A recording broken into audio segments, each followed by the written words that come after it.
ഇന്ന് patients O പിയിൽ വരുന്നത് പ്രധാനമായിട്ടും ചുമ എന്നുള്ള ലക്ഷണം വെച്ചാണ്. പക്ഷേ അതിൻ്റെ മുന്നത്തെ ബുദ്ധിമുട്ടുകളൊക്കെ അവർ മെഡിസിൻ എടുത്തിട്ട് ചിലപ്പോൾ മാറിയിട്ടുണ്ടാവും. ഇല്ലെങ്കിൽ ഇപ്പോൾ ഒരു പനി വന്നിട്ടുണ്ടെങ്കിൽ അത് കോമൺലി ആൻറ്റിബയോട്ടിക്കോ എന്തെങ്കിലും എടുത്തിട്ട് വരുന്നവരായിരിക്കും. അല്ല സാധാ മെഡിസിൻസ് വീട്ടിൽ നിന്ന് തന്നെ ഹോം റെമഡീസ് എന്തെങ്കിലും യൂസ് ചെയ്തവരായിരിക്കും. പക്ഷേ അതിന് ശേഷം വരുന്ന ചുമ അവർക്ക് എന്ത് കഴിച്ചിട്ടും വീട്ടിൽ നിന്നും അതേപോലെ എന്ത് മെഡിസിൻ എടുത്ത്. ഞാൻ doctor Gopika, doctor Basil Soumya hospital, Pandikkad, Malappuram ജില്ല. അപ്പോൾ ഇന്ന് പേഷ്യൻസ് ഒ പിയിൽ വരുന്നത് പ്രധാനമായിട്ടും ചുമ എന്നുള്ള ലക്ഷണം വെച്ചാണ്. പക്ഷേ അതിൻ്റെ മുന്നത്തെ ബുദ്ധിമുട്ടുകളൊക്കെ അവർ മെഡിസിൻ എടുത്തിട്ട് ചിലപ്പോൾ മാറിയിട്ടുണ്ടാവും. ഇല്ലെങ്കിൽ ഇപ്പോൾ ഒരു പനി വന്നിട്ടുണ്ടെങ്കിൽ അത് കോമൺലി ആൻറ്റിബയോട്ടിക്കോ എന്തെങ്കിലും എടുത്തിട്ട് വരുന്നവരായിരിക്കും. അല്ല സാധാ മെഡിസിൻസ് വീട്ടിൽ നിന്ന് തന്നെ ഹോം റെമഡീസ് എന്തെങ്കിലും യൂസ് ചെയ്തവരായിരിക്കും. പക്ഷേ അതിന് ശേഷം വരുന്ന ചുമ അവർക്ക് എന്ത് കഴിച്ചിട്ടും വീട്ടിൽ നിന്നും അതേപോലെ എന്ത് മെഡിസിൻ എടുത്തിട്ട് പോലും നിൽക്കാത്ത രീതിയിലുള്ള ഒരു തുടർച്ചയായിട്ടുള്ള ചുമ കാണുന്നുണ്ട്. ഇപ്പോൾ എന്തുകൊണ്ടാണ് ഈ ഒരു ചുമ കൂടുതലായിട്ട്? പണ്ട് ഇത്ര അധികം ഉണ്ടായിരുന്നില്ല. അപ്പോൾ അതെന്തുകൊണ്ടാണെന്ന് നമുക്ക് നോക്കാം. ഈ ഒരു സീസണിൽ എന്ന് പറഞ്ഞാൽ ഇപ്പോൾ കോവിഡ്, അതുപോലെ തന്നെ H1N1 അങ്ങനത്തെ ഇൻഫെക്ഷൻസ് കഴിഞ്ഞിട്ട് വരുന്ന ഒരു ജനറേഷനാണ്. കുട്ടികളായാലും അതുപോലെ തന്നെ വലിയവരും. ഇത് ഉണ്ടായിട്ടില്ലെങ്കിലും ഇപ്പോൾ കോവിഡ് ഒന്നും പോസിറ്റീവ് ആയിട്ടില്ലെങ്കിലും അതിൻ്റെ ഒരു ഇമ്മ്യൂണിറ്റി ആ കാലത്ത് കുറയുകയും അതിന് ശേഷം വരുന്ന ബുദ്ധിമുട്ടുകൾ പ്രതിരോധിക്കാനുള്ള ഒരു ശേഷി ശരീരത്തിന് കുറയുകയും ചെയ്തിട്ടുണ്ട്. അപ്പോൾ ഇത് കാരണമാണ് ആ കഫക്കെട്ട് അവിടെ നിലനിൽക്കുന്നത്. അതൊരു ബാക്ടീരിയൽ ഇൻഫെക്ഷൻ കാരണം വരുന്ന ഒരു കഫക്കെട്ടല്ല. അതുകൊണ്ട് നമ്മളിപ്പോൾ ചിലപ്പോൾ ആൻറ്റിബയോട്ടിക് തുടർച്ചയായിട്ട് എടുത്തുകൊണ്ടുള്ളത് കൊണ്ടും നമുക്കത് നിന്നോളണമെന്നില്ല. അത് എന്ത് ചുമയാണ്, എന്താണ് അതിൻ്റെ ഇൻറ്റൻസിറ്റി അല്ലെങ്കിൽ എത്രത്തോളം ഉണ്ട്, അതിനനുസരിച്ച് നമ്മൾ ഒരു ആൻറ്റി ഇൻഫ്ലമേറ്ററി ആയിട്ട് തന്നെ അതിന് മെഡിസിൻ അല്ലെങ്കിൽ വീട്ടിൽ നിന്ന് ചെയ്യാവുന്ന കാര്യങ്ങൾ ചെയ്യണം. എന്നാൽ മാത്രമേ അതിൻ്റെ ഒരു ഇൻഫെക്ഷൻ നമ്മുടെ ശരീരത്തിൽ നിന്ന് പോകൂ. ചിലപ്പോൾ കോവിഡിന് ശേഷം വന്നിട്ട് ആ ഇൻഫെക്ഷൻ ലങ്സിൽ ചിലപ്പോൾ ന്യൂമോണിയ ആയിട്ടുണ്ടാവും അന്ന്. അപ്പോൾ ചിലപ്പോൾ ചെറിയ മെഡിസിൻ എടുത്തപ്പോൾ ആ ന്യൂമോണിയേൻ്റെ പുറത്തേക്കുള്ള ലക്ഷണങ്ങളെല്ലാം പോയിട്ടുണ്ടാവും. പക്ഷേ അതിൻ്റെ ഒരു ചെറിയ അംശം അവിടെ നിൽക്കുന്നത് കാരണമാണ് പിന്നീട് എന്തെങ്കിലും ഒരു ചെറിയ ഇപ്പോൾ ചിലപ്പോൾ ഒരു പൊടി അടിക്കുകയെ അങ്ങനെ എന്തെങ്കിലും ചെറിയൊരു സെൻസിറ്റീവായിട്ട് ശരീരത്തിന് തോന്നിക്കഴിഞ്ഞാൽ, അല്ലെങ്കിൽ ചിലപ്പോൾ ഒന്ന് നല്ല രീതിയിലുള്ള സ്ട്രോങ് സ്മെല്ലടിച്ചാൽ മതിയാവും, അല്ലെങ്കിൽ ചെറുതായിട്ടൊന്ന് മഴ കൊള്ളുമ്പോൾ, അപ്പോൾ ആ ഇൻഫെക്ഷന് നമ്മൾ കൂട്ടുകയാണ് ചെയ്യുന്നത്. അങ്ങനെ ചെറിയൊരു കാര്യം വരുമ്പോൾ അത് വലുതാവുകയും കഫക്കെട്ടാവുകയും ചെയ്യുന്നു. ഇപ്പോൾ കൂടുതലായിട്ട് വരുന്നത് വരണ്ട ചുമയാണ്. പുറത്തേക്ക് കഫം കിട്ടുന്നില്ല, പക്ഷേ ഉള്ളിൽ കഫം ഉള്ളതുപോലെ തോന്നും. കുട്ടികളിൽ കൂടുതലായിട്ട് കാണുന്ന ആ ഒരു സമയത്ത് ജനിച്ച കുട്ടികളിലാണ് ഇന്ന് മെയിനായിട്ട് കൂടുതലായിട്ട് കാണുന്നത്. കാരണം അന്ന് പ്രതിരോധശേഷി കുറയുകയും ചിലപ്പോൾ ന്യൂമോണിയ സ്റ്റാർട്ട് ചെയ്തിട്ടും ഉണ്ടാവാം. അതുകൊണ്ട് തന്നെ കാണുന്നുണ്ട്. പിന്നെ ഒരു 7 മണിക്ക് ശേഷം കൂടുതലായിട്ട് ചുമയ്ക്കുന്നു. അതേപോലെ ചുമച്ച് ഛർദ്ദിക്കുന്ന ഒരവസ്ഥയിൽ എത്തുന്നുണ്ട്.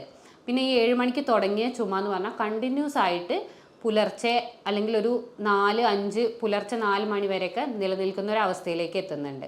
പകൽ ആൾക്ക് അത്ര കുഴപ്പമുണ്ടാകുന്നില്ല. പിന്നെ തണുപ്പ് തട്ടുന്ന സമയത്തും കൂടുതലാവുന്നു എന്ന് പലരും പറയുന്നുണ്ട്. പിന്നെ ചുമയുടെ സൗണ്ടും അതുപോലെ തന്നെ നല്ല ഒരു എന്താ പറയുക ബാർക്കിംഗ് കഫായിട്ട് നമുക്ക് തോന്നാറുണ്ട്. നല്ല സൗണ്ടുള്ള ഹൈ പിച്ചായിട്ട് ചുമയ്ക്കും. നമുക്ക് തന്നെ പുറത്തുനിന്ന് മനസ്സിലാവും ആ പേഷ്യൻ്റ് ഭയങ്കര എഫേർട്ട് എടുത്തിട്ട് ചുമയ്ക്കുന്ന പോലെ. ഈ രീതിയിലുള്ള ചുമയാണ് കോമൺ ആയിട്ട് കാണുന്നത്. ഇത് നമുക്ക് വീട്ടിൽ നിന്ന് തന്നെ മാക്സിമം നമ്മൾ ശ്രദ്ധിച്ചു കഴിഞ്ഞാൽ മാറ്റാവുന്നതാണ്. കുട്ടികളുടെ കാര്യം പറയുകയാണെന്നുണ്ടെങ്കിൽ ഐസ്ക്രീം അതുപോലെ തന്നെ തണുത്ത പദാർത്ഥങ്ങൾ മാക്സിമം ഒഴിവാക്കാൻ ശ്രദ്ധിക്കുക. അതുപോലെ തന്നെ ചോക്ലേറ്റ്, ഇതൊക്കെ നമ്മുടെ ശരീരത്തിൽ എന്തെങ്കിലും ചെറിയ ഇൻഫെക്ഷൻ ഉണ്ടെങ്കിൽ അത് കൂട്ടാൻ സഹായിക്കുന്നതാണ്. അതുപോലെ തന്നെ പ്രിസർവേറ്റീവ്സ് അടങ്ങിയ ഫുഡ് ഇത് മാക്സിമം കുറയ്ക്കാൻ ശ്രദ്ധിക്കുക. പിന്നെ ഈ ചുമ അല്ലെങ്കിൽ ചെറിയൊരു പനി വന്നു കഴിഞ്ഞാൽ ആദ്യം തന്നെ നമ്മൾ ട്രീറ്റ്മെൻറ്റ് എടുക്കാൻ നോക്കുക.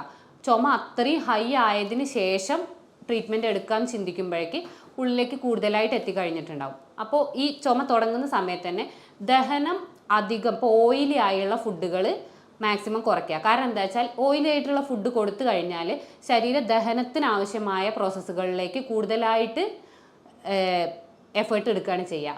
ഈ ചുമ നമ്മുടെ പ്രതിരോധശേഷിയിൽ അപ്പോൾ വീക്ക്നെസ് വരും. അപ്പോൾ വീണ്ടും ഈ ചുമ കൂടുകയാണ് ചെയ്യുക.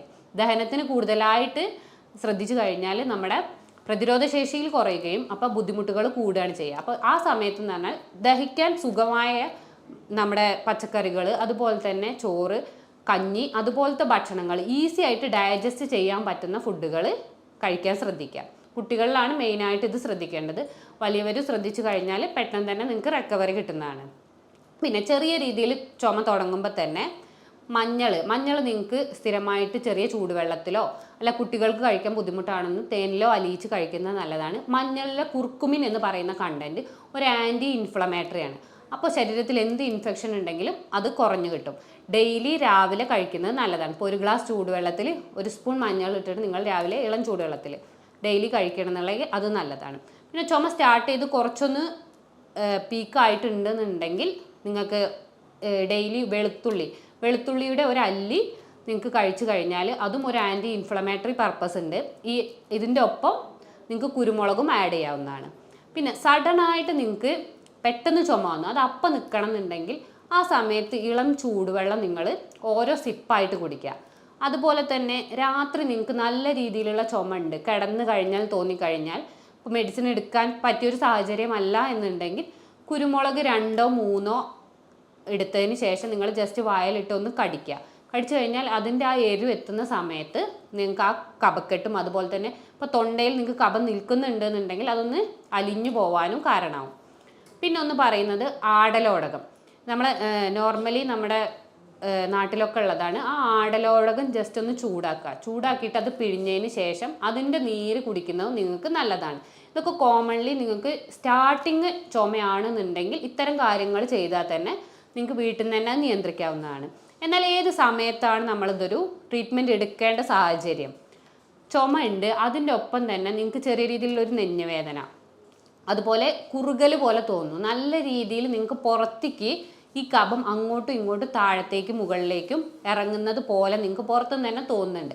അതുപോലെ തന്നെ ചെറുതായിട്ടൊന്ന് നടക്കുമ്പോഴേക്കും നിങ്ങൾക്ക് ക്ഷീണം വരികയാണ്, നിങ്ങൾക്ക് സ്റ്റെപ്പ് കയറാൻ പറ്റുന്നില്ല, അതുപോലെ കയ്യിന് വേദന വരുന്നുണ്ട്. പിന്നെ ഈ എന്താ പറയുക, ചെറുതായിട്ട് ശ്വാസം മുട്ടുന്ന സമയത്ത് തന്നെ നിങ്ങൾക്ക് ഇങ്ങനെ ഡബിളായിട്ട് ബെൻഡ് ചെയ്യേണ്ട ഒരു അവസ്ഥയിലേക്ക് വരികയാണ്, ചുരുണ്ട് മടങ്ങി കിടക്കേണ്ട അവസ്ഥ, ഈ രീതിയിലൊക്കെ വരുന്നുണ്ട്. അതുപോലെ തന്നെ ശരീരം മൊത്തത്തിൽ വിയർക്കുന്ന പോലെ തോന്നാം ചുമയ്ക്കുന്ന സമയത്ത്. ഈ ഒരു സാഹചര്യമൊക്കെ ആണെന്നുണ്ടെങ്കിൽ നിങ്ങൾ എന്തായാലും ഒരു ട്രീറ്റ്മെൻറ്റ് എടുക്കേണ്ടതാണ്. കാരണം ഇത് ചിലപ്പോൾ ഒരു സിവിയർ ന്യൂമോണിയയ്ക്കോ അല്ലെങ്കിൽ ഇപ്പോൾ തൊണ്ടവേദന, ഈ തൊണ്ടവേദന എന്ന് പറഞ്ഞു കഴിഞ്ഞാൽ ഇവിടെയുള്ള ഫാരിങ്സ് ലാരിങ്സ് അവിടെയൊക്കെ ഇൻഫെക്ഷൻ വരുന്നത് കൊണ്ടാണ് ബുദ്ധിമുട്ടുണ്ടാകുന്നത്.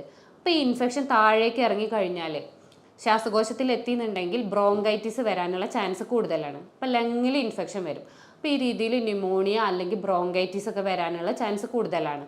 പിന്നെ ഓൾഡ് ഏജ് ആയി വയസ്സായവരിലാണെന്നുണ്ടെങ്കിൽ പ്രത്യേകം സ്റ്റാർട്ടിങ്ങിൽ തന്നെ നല്ല രീതിയിലുള്ള കെയർ കൊടുക്കുക. കാരണം ഇല്ലയെന്നുണ്ടെങ്കിൽ പെട്ടെന്ന് തന്നെ, കാരണം അവരുടെ ഓൾറെഡി പ്രതിരോധശേഷി കുറവായിരിക്കും, പെട്ടെന്ന് തന്നെ അത് ഹൈ കോംപ്ലിക്കേഷനിലേക്ക് പോകാനുള്ള ചാൻസ് കൂടുതലാണ്. അപ്പോൾ ഇതുപോലത്തെ ലക്ഷണങ്ങൾ കാണുമ്പോൾ, അതുപോലെ തന്നെ കഫം പുറത്തേക്ക് വരുന്ന സമയത്ത് കട്ടയായിട്ട് മഞ്ഞയോ പച്ചയോ നിറത്തിലാണ് വരുന്നത് എന്നുണ്ടെങ്കിൽ നിങ്ങൾ പ്രത്യേകം ശ്രദ്ധിക്കേണ്ടതാണ്. അതൊക്കെ ഉള്ളിലെ ഇൻഫെക്ഷൻ കാരണമാണ്. ഓരോ വൈറസിൻ്റെ ബാക്ടീരിയയുടെയും അംശം അതിലുള്ളത് കൊണ്ടാണ് ഈ മാറ്റങ്ങൾ വരുന്നത്. അപ്പോൾ അത് കറക്റ്റായിട്ട് നോക്കിയതിന് ശേഷം മാത്രം നിങ്ങൾ ട്രീറ്റ്മെൻറ്റ് എടുക്കുക. ഇത്തരം ബുദ്ധിമുട്ടുകൾ ഉണ്ടെങ്കിൽ എന്തായാലും നിങ്ങളൊരു ഡോക്ടറെ സമീപിക്കേണ്ടതാണ്. പിന്നെ ഇത്തരം സാഹചര്യത്തിൽ വീട്ടിൽ നിങ്ങൾ നോർമൽ പനിക്കൂർക്ക അങ്ങനത്തെ കഴിച്ച് നോക്കാൻ നിൽക്കരുത്. കാരണം എന്താ വെച്ചാൽ അത്രയും ന്യൂമോണിയം ബ്രോങ്കൈറ്റിസിൽ എത്തിയിട്ടുണ്ട്. പിന്നെ സ്ഥിരമായിട്ട് വെള്ളം നന്നായിട്ട് കുടിക്കാൻ ശ്രദ്ധിക്കുക. ശരീരത്തിലുള്ള ഇൻഫെക്ഷൻ കുറയ്ക്കുന്നതിന് വെള്ളം നല്ല രീതിയിൽ കാരണമാവുന്നുണ്ട്. അപ്പോൾ അതുപോലെ തന്നെ ശരീരത്തിലെ അലർജിക് റിയാക്ഷൻ എന്ന് പറയുന്നത് ശരീരത്തിലെ ആൻറ്റിജൻ കൂടുന്നതുകൊണ്ടാണ്. IgE എന്ന് പറഞ്ഞൊരു കണ്ടന്റ് ഉണ്ട്, അത് കൂടുന്നത് കാരണമാണ് അലർജിക് റിയാക്ഷൻ ഉണ്ടാകുന്നത്. അപ്പോൾ ആ അലർജിക് റിയാക്ഷനെ നമ്മൾ സന്തുലിതാവസ്ഥയിൽ കൊണ്ട് നടക്കണമെങ്കിൽ നമ്മുടെ ശരീരത്തിന് ആവശ്യമായ വെള്ളം നമ്മുടെ ബോഡിയിൽ എത്തിക്കണം. എല്ലാ വീഡിയോയിലും പറയുന്ന പോലെ തന്നെ 25 കിലോ ഉള്ള ഒരു വ്യക്തി 1 ലിറ്റർ എന്ന അളവിൽ വെള്ളം സ്ഥിരമായിട്ട് കുടിക്കണം. ഇത് കുടിച്ചു കഴിഞ്ഞാൽ തന്നെ ഈ അലർജിക് റിയാക്ഷൻ സന്തുലിതാവസ്ഥയിൽ പോകുമ്പോൾ ഓട്ടോമാറ്റിക്കായിട്ട് ശരീരം വേറൊരു വസ്തുവിനോട് പ്രതികരിക്കുന്നത് കുറയുകയും അതുമൂലം നമുക്ക് ബുദ്ധിമുട്ടുകൾ കുറയുകയും ചെയ്യും. പിന്നെ ഈ കഫക്കെട്ടിൻ്റെ സമയത്ത് നമ്മൾ മാക്സിമം റെസ്റ്റ് എടുക്കാൻ ശ്രദ്ധിക്കുക. തുടക്കത്തിൽ തന്നെ റെസ്റ്റ് എടുത്തു കഴിഞ്ഞാൽ നിങ്ങൾക്കൊരു ശരീരത്തിനൊരു ഉഷാർ കിട്ടുകയും അതുപോലെ തന്നെ ശരീരം കൂടുതലായിട്ട് എക്സർസൈസ് ചെയ്യാതിരിക്കുന്ന സമയത്ത് ഈ ഒരു ഇൻഫെക്ഷൻ കുറയ്ക്കുന്ന രീതിയിലുള്ള കാര്യങ്ങൾ ചെയ്യുകയും ചെയ്യും. പിന്നെ ഒന്നുള്ള ചെറിയ രീതിയിലുള്ള എക്സസൈസ് ചെയ്യുക. ഇത് ബുദ്ധിമുട്ട് കൂടുതലുള്ള സമയത്തല്ല, അല്ലാത്ത സമയത്ത് ശ്വാസോച്ഛ്വാസം സ്ഥിരമായിട്ട് ചെയ്യുകയാണെന്നുണ്ടെങ്കിൽ നിങ്ങളുടെ ലങ്ങിൻ്റെ കപ്പാസിറ്റിയാണ് വർദ്ധിക്കുന്നത്. ശ്വാസകോശം വികസിക്കുകയും ചുരുങ്ങുകയും ചെയ്യുമ്പോൾ അതിൻ്റെ ഉള്ളിൽ എയർ എത്തുന്ന സമയത്ത് ഇനി എന്തെങ്കിലും അവിടെ പാർട്ടിക്കിൾ അടിഞ്ഞിട്ടുണ്ടെന്നുണ്ടെങ്കിൽ അത് പുറത്തു പോവുകയും അപ്പോൾ നല്ല രീതിയിൽ ഓക്സിജൻ കപ്പാസിറ്റി കൂടുകയും ചെയ്യും. അപ്പോൾ ഇതും സ്ഥിരമായിട്ടൊന്ന് ചെയ്യാൻ നോക്കുക. ഇത്തരം കാര്യങ്ങൾ നിങ്ങൾ ദിവസേന വീട്ടിൽ ചെയ്യുകയും അതുപോലെ തന്നെ ഒരു സ്റ്റാർട്ടിങ്ങിൽ തന്നെ നിങ്ങൾ ബുദ്ധിമുട്ടുകൾ നിയന്ത്രിക്കുകയാണെന്നുണ്ടെങ്കിൽ നിങ്ങൾക്ക് നിങ്ങളുടെ കയ്യിൽ തന്നെ നിങ്ങളുടെ ബുദ്ധിമുട്ടുകൾ നിൽക്കുന്നതാണ്. ഇത്രയും ചെയ്ത് കഴിഞ്ഞിട്ടും നിങ്ങൾക്ക് ബുദ്ധിമുട്ടുകൾ ഉണ്ടെന്നുണ്ടെങ്കിൽ നിങ്ങൾക്ക് എന്നെ കോൺടാക്റ്റ് ചെയ്യാവുന്നതാണ്. ഞങ്ങളുടെ ഹോമിയോപ്പതി ചികിത്സയിൽ ഒരു രോഗിയുടെ മാനസികവും ശാരീരികവുമായ എല്ലാ ലക്ഷണങ്ങളും കണക്കിലെടുത്ത് ഞങ്ങളൊരു യൂറോപ്യൻ നിർമ്മിതമായ സോഫ്റ്റ്വെയറിൻ്റെ സഹായത്തോടെ രോഗനിർണയവും അതുപോലെ തന്നെ മരുന്ന് നിർണയവും നടത്തിയതിന് ശേഷമാണ് ഞങ്ങൾ ചികിത്സ നടത്തുന്നത്. ജർമ്മൻ പൊട്ടൻസി മരുന്നുകളാണ് നമ്മൾ ഇവിടെ ചികിത്സയ്ക്ക് ഉപയോഗിക്കുന്നത്. നിങ്ങൾക്ക് നേരിട്ട് വരാൻ ബുദ്ധിമുട്ടാണെന്നുണ്ടെങ്കിൽ നിങ്ങൾക്ക് എന്നെ ഓൺലൈൻ വഴി കോൺടാക്റ്റ് ചെയ്ത് കഴിഞ്ഞാൽ ഞാൻ വിളിച്ച് വിശദമായിട്ട് ചോദിച്ചതിന് ശേഷം നിങ്ങൾക്ക് മെഡിസിൻ വീട്ടിലെത്തിക്കുന്നതാണ്. അപ്പോൾ എന്തെങ്കിലും ബുദ്ധിമുട്ടുണ്ടെങ്കിൽ നിങ്ങൾക്ക് താഴെ കാണുന്ന നമ്പറിൽ കോൺടാക്റ്റ് ചെയ്യാവുന്നതാണ്. ഞാൻ doctor Gopika, doctor Basil's homeo hospital, Pandikkad, Malappuram ജില്ല.